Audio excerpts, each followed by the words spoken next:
In this video, we'll take you through how to remove and reinstall your RAM.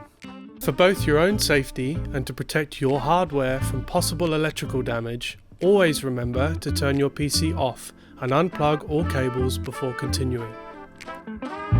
Your RAM slots are located near the middle of the motherboard, positioned next to the CPU. If you are replacing, upgrading or reseating your RAM, you will first need to remove the existing sticks from the motherboard. To do this safely, you will need to release the locking mechanism located at either one or both ends of each RAM socket.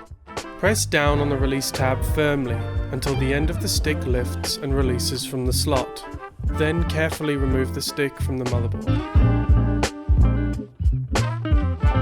Before installation, you must first identify the correct order and position of sockets into which to place each stick. A diagram illustrating the correct installation order will be printed on your motherboard.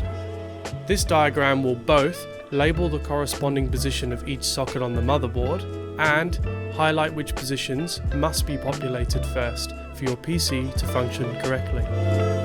If you cannot find the diagram, or if it appears different to the example provided, we recommend consulting your motherboard's instruction manual before proceeding. Each RAM stick can only be installed in one direction. To determine the correct direction, locate the small cutout positioned along the edge of the stick between the gold contacts. The position of this cutout on the stick should align with the small notch located in the middle of the socket.